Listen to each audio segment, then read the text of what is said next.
Oi, gente, tudo bem? Estamos novamente, com mais uma aula de história. Espero que vocês estejam bem.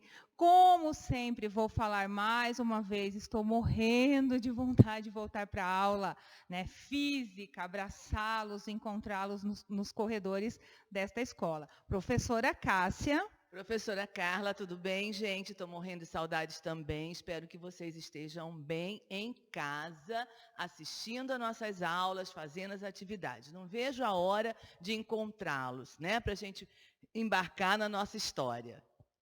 Bem, hoje, antes de iniciarmos o nosso conteúdo propriamente dito, eu quero convidá-los a um momento de reflexão, uma vez que todas as nossas aulas a gente inicia com um momento de oração. Então, vamos pedir a Deus que abençoe nosso dia, a nossa semana, e as nossas famílias, pedindo bênçãos, graças, para que este momento passe e nós possamos voltar a nos encontrar, a nossa rotina, todos com saúde.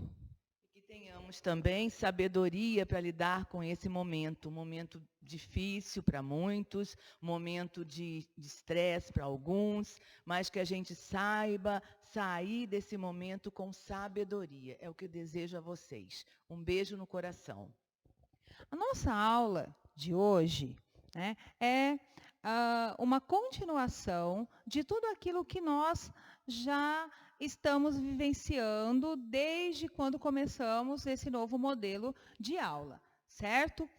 E aí, o que eu quero combinar com vocês? Por favor, peguem o livro, abram o livro de vocês, o dispositivo, nas páginas do capítulo 2, página 48 à página 50, para que vocês possam acompanhar mais diretamente esta aula, como se nós estivéssemos mesmo na nossa sala de aula, o sexto C e o sexto D comigo. O sexto A e o sexto B comigo, continuando a ver os povos do Oriente Próximo. Vimos os hebreus, vamos ver hoje os persas e na próxima aula os fenícios, porque anteriormente a gente tinha visto os egípcios e a Mesopotâmia, que são povos do crescente fértil, só relembrando. Eu quero que vocês observem com atenção este mapa, tá? Encontrem o que nós já estudamos. Olha lá, nós falávamos do Egito, o Alto Egito, o Baixo Egito, falamos do Mar Vermelho, O Mar Vermelho, falamos do Mar Mediterrâneo, falamos dos assírios, da Mesopotâmia, falamos da biblioteca de Nínive, quem lembra de que eu falei? Nínive, Assur, a Babilônia, dos hebreus que ficaram no cativeiro da Babilônia. Então, esse mapa aqui, a gente percebe que tem os povos do crescente fértil e também temos aí também os povos do Oriente Próximo, que são os hebreus, os persas e os fenícios. Hoje, nós vamos estar falando sobre os persas, que na atualidade são os iranianos, porque eles habitavam o atual planalto do Irã. Irã, capital Teherã. Então, vamos lá. Observe. Vocês conseguem imaginar, voltamos para o mesmo mapa, numa posição diferente, Sim. tá? Mas para vocês entenderem. Então, nós vamos falar dos persas, Entenda a localização geográfica no Planalto do Irã, por isso, apontando aqui para as primeiras capitais. Os persas se localizam no Planalto do Irã, entre o Golfo Pérsico e o Mar Cáspio, uma área que não era nada fértil. Os persas não são considerados, a Pérsia não é considerada uma civilização agrária ou hidráulica. Por quê? Porque elas não habitavam as margens de grandes rios. E o terreno era muito montanhoso, mas eles constituíram um vasto império. Olha só o tamanho, muito grande. E aí a gente vai ver como é que eles se organizavam tendo um império tão grande como esse. Mas olha lá, vamos voltar, antes que eu me esqueça.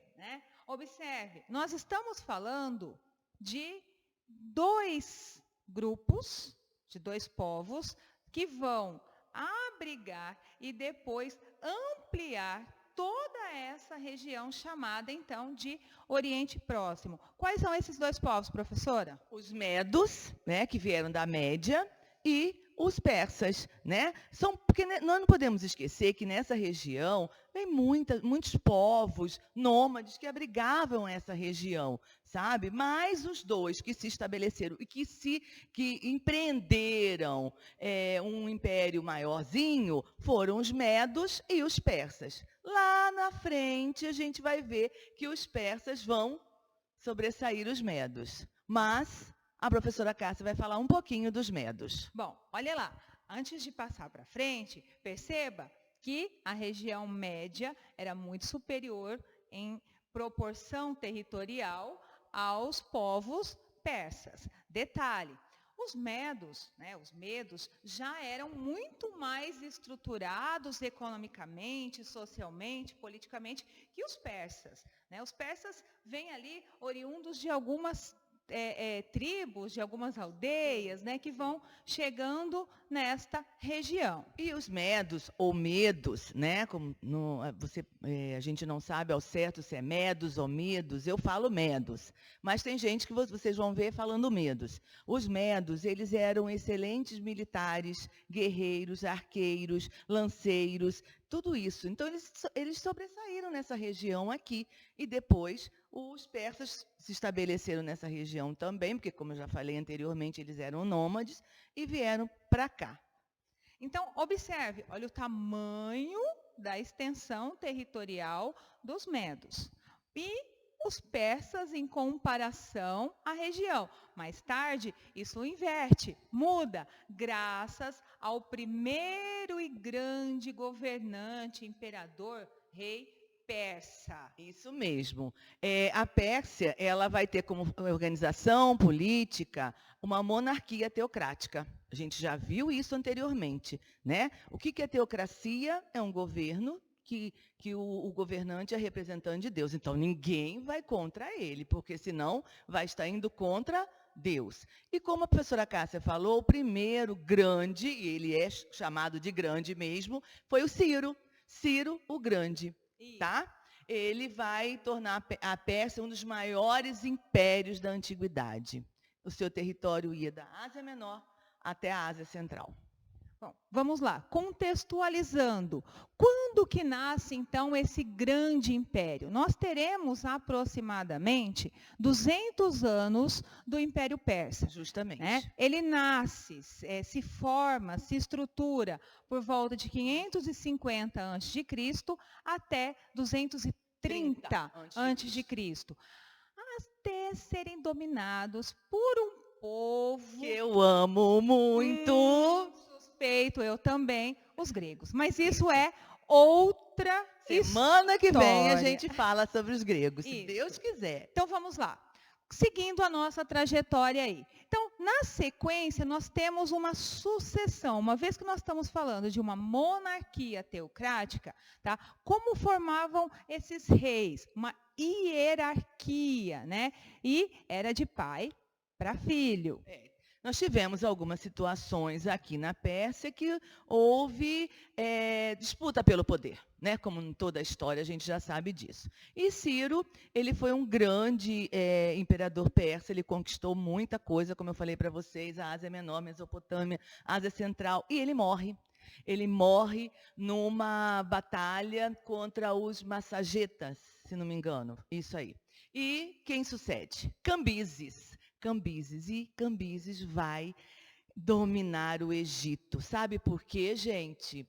Porque Cambises usou a inteligência. Ele falou, bom, os egípcios cultuam os gatos. Lembra que eu falei para vocês anteriormente? Os egípcios cultuam os gatos. Então, eu vou nessa batalha, a Batalha de Pelusa, e ele levou à frente do exército gatos.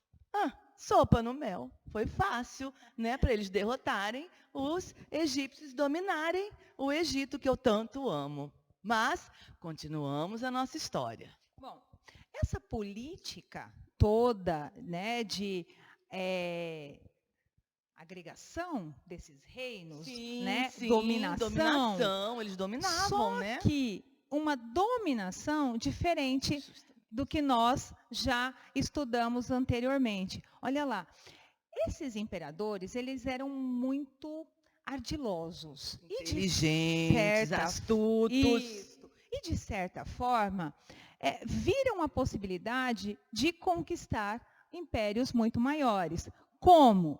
Então, o que eles faziam? Eles dominavam e falavam assim: gente, se acalme, fiquem tranquilos, eu não vou escravizar vocês, eu não vou mudar a religião de vocês, eu não vou impor a cultura de vocês. Vocês vão ficar tudo numa boa e eu vou querer apenas, chamava os nobres, né? Não vai chamar qualquer um, camponês, escravo, não vai. Os nobres desses povos, e falava assim para eles: fica calmo, que eu não vou fazer nada disso com vocês. Eu não vou levar vocês para o cativeiro, eu não vou transformá-los em escravos, mas tem um negócio. Eu queria que vocês pagassem impostos e participassem do exército. Ele não era nada bobo, né? Por quê? Olha lá. Quantas tribos, quantos grupos, quantos impérios anexados? Os egípcios, a Macedônia, a Mesopotâmia, né? Os assírios, caldeus, caldeus, a Babilônia. Ou seja, eles seriam muito mais ricos. Sim. E com um exército muito mais poderoso. Ele era muito esperto, astuto, eu gosto dessa palavra de astúcia, né? E aí, depois de que, quando Cambises ele morre, o que vai acontecer? Vai haver uma disputa. Antes de Cambises morrer, já existia uma disputa de poder, né? E tinha um senhor, não sei se era senhor, mas um moço chamado Dário ou Dario, né? Fiquem a critério. No ano de 518, ele começou a aumentar ainda mais o Império Persa. Chegou até a Índia. Foi muito grande. Podemos voltar lá na frente para mostrar? O outro. Aqui. Isso, olha, gente, olha tanto. Né? Macedônia, aí Armênia, aí vai, a Índia. Tá? Então, quer dizer, cresceu muito. E como que ele vai fazer para governar tudo isso? Olha, astúcia. Ele tem uma sacada fora do comum para aquela época. Sim. Ele dividirá toda essa região, todo esse reino, em 20 províncias. Como se fosse 20 estados aqui, né? Só que na época chamava províncias e satrápias. Esse nomezinho a gente grava nesse momento, porque são 20 partes satrápias. E os seus governantes, os sátrapas. Ai, professoras, eu preciso saber disso. Nome complicado. Né? Gente, não. Tá? Isso é um detalhe importante, saber o que neste momento? Que este império foi dividido, tá, em 20 províncias, governadas, né, por generais chamados de sátrapas. E outra coisa também, como ele era esperto, para contar tudo para ele que estava acontecendo nesse império imenso, ele colocou uns espiões que eram conhecidos como olhos e ouvidos do rei. Né? Então, ele funcionava como espião. Olha, soberano, fulano de tal está conspirando contra o senhor, está falando mal, está roubando imposto, está desviando, enfim. Então, as satrápias tinham os sátrapas. Além dos sátrapas, que eram os governantes, os espiões, que eram conhecidos como olhos e ouvidos dos reis. Nas grandes civilizações, todo mundo sabe que eu sou fã das grandes civilizações. Eu também. Tá? Eles vão dizer o seguinte, e aí, né, vou repetir, foi a primeira polícia secreta. Justamente, como a CIA, como a KGB, né, como as outras que a gente tem por aí, que do Israel, Palestina, enfim, né? Bom, vamos lá. Então, ele divide o império, né, em províncias. Para conseguir acompanhar tudo isso, ele também teve um outro investimento importantíssimo, que foi a construção de estradas reais. Justamente, com mais de 2.000 quilômetros de extensão, ligando todo o reino da Pérsia. E a capital mudava, sabe, gente? Ou era Persépolis, ou era Passárgada, ou já foi Susa, já chegou até a ser a Babilônia, de tão grande que era. Então, eles mudavam estrategicamente, acredito eu, né? E aí, essa estrada era chamada de Estrada Real. Ela tinha 2.000 quilômetros de extensão. E outra coisa também que foi muito legal. Cada 25 quilômetros tinha uma guarita, que era conhecido como correio. Então, os carteiros vinham, andavam 25 quilômetros, paravam, descansavam, trocava, ficava por lá, vinha outro que já estava descansado, andava mais 25 quilômetros. Isso para quê? Para que as correspondências, as notícias chegassem em tempo a todo o império, porque não era pequeno, né, gente? Então, ele tinha que ter uma estratégia para que isso acontecesse. Bem, além das estradas dos correios, tá? Então vamos lá. Estradas reais, correios, construções persas, um exército, tá? Porque uma extensão muito grande precisa de proteção, correto? E outra coisa, essa estrada vai facilitar também as caravanas, porque os persas, como eu falei no começo, eles não viviam da agricultura. Precisavam comprar alimentos de outros lugares, mas eles não viviam da agricultura, né? Apesar dos lençóis freáticos, que eram como se funcionasse um canal embaixo da terra, com águas e tudo mais, mas eles compravam. Então, essa estrada facilitava porque o Planalto era muito montanhoso. Então, vai facilitar a locomoção dessas caravanas que chegavam com produtos, tá? Mas, como, né, um bom imperador que se preze, ele vai instituir uma moeda. Uma única moeda nesse império todo. Também não vai ser fácil, né? Ele vai colocar a moeda Dárico, lindo nome, né? Por que será? Também não sei. Dário, Dárico, eu acho que tem alguma coisa a ver. Com certeza, né? E aí ele vai criar essa moeda que vai ser uma moeda única para todo o império. Então, olha só, estrada real, correio, né, moeda única, exército, tudo isso vai facilitar o desenvolvimento desse império, tá? Bom, do mesmo modo que o apogeu do Império Persa, né, chega com Dário, né, é também o início da sua decadência. Justamente. Por quê? Porque eles vão querer abraçar quase o mundo, né? E eles vão querer dominar a Grécia através das guerras médicas que a gente vai ver lá na frente.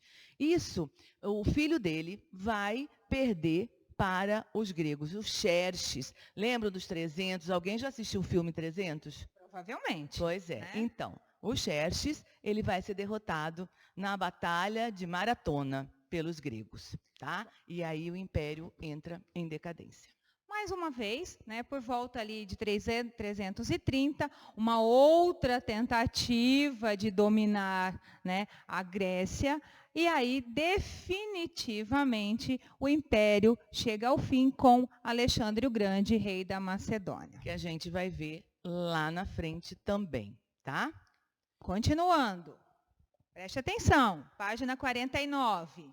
Então, nós vamos falar da religião dos persas. Em toda a história da antiguidade, é uma civilização que é dualista, ou seja, que acredita em dois deuses. O deus do bem, Ahura Mazda, e o deus do mal, Arimã.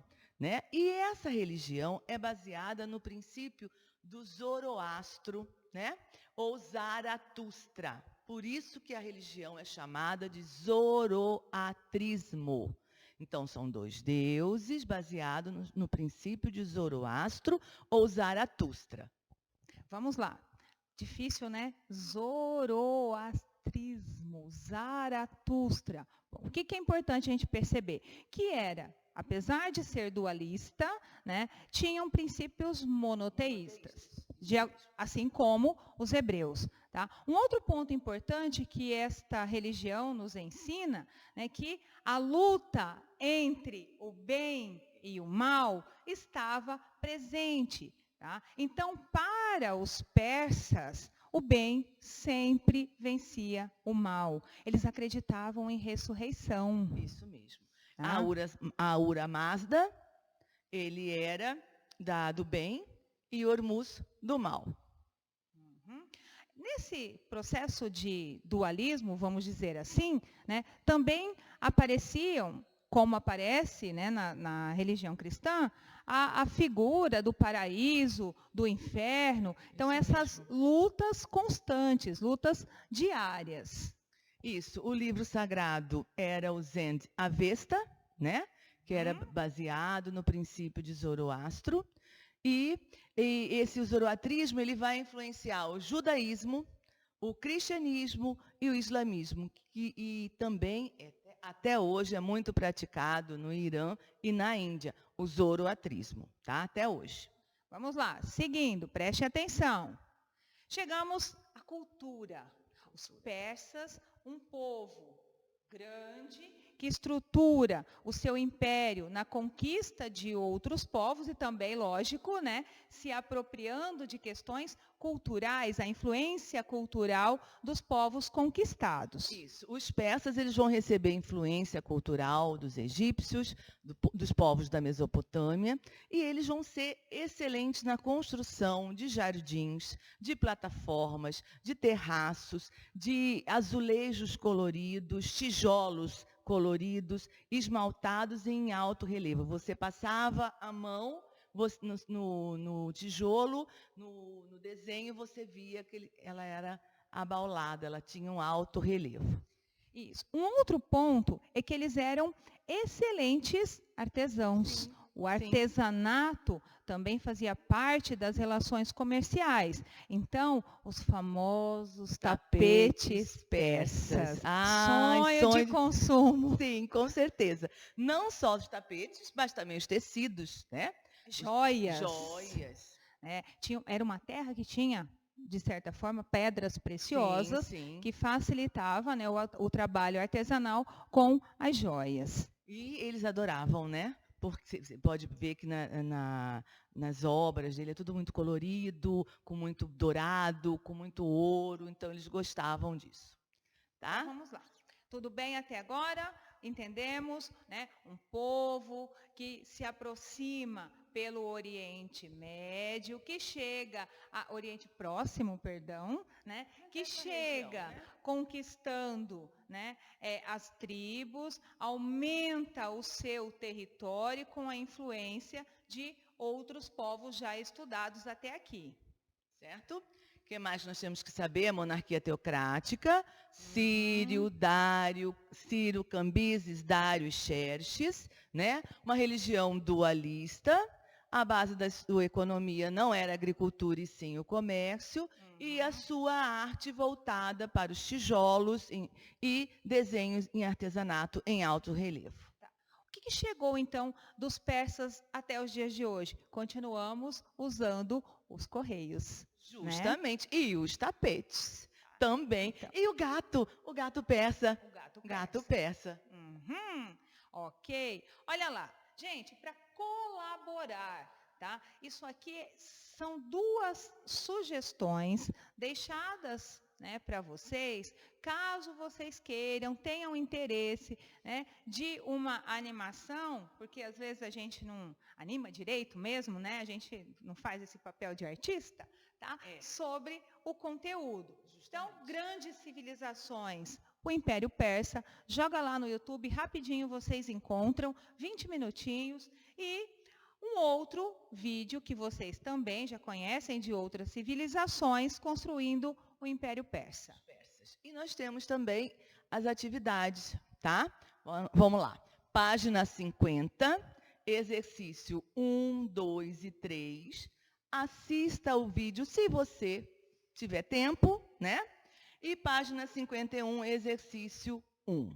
Além disso, as nossas atividades interativas, capítulo 2, só o número 6. Essas atividades têm que ser feitas na plataforma, né? No EDB. Ok. Todas as atividades no caderno de história. Desculpa. Tudo bem. Então vamos lá. Repetindo, as atividades estão, né, aqui para vocês. Depois, também, se necessário, a gente repete na plataforma, não tem problema nenhum, mas acompanhem. Façam tudo com muito cuidado, preste atenção e toda quarta-feira nós disponibilizaremos o gabarito das atividades. O que é o gabarito? A correção das atividades. Da semana, tá? Outra coisa, releiam o texto do livro, sublinhem, anotem o que vocês quiserem, o que vocês tiverem com dúvidas, vão anotando também no livro ao lado ou no caderno para perguntar para a gente, porque em breve estaremos juntos. Um beijo grande e boa semana. Tchau, tchau. Até a próxima aula.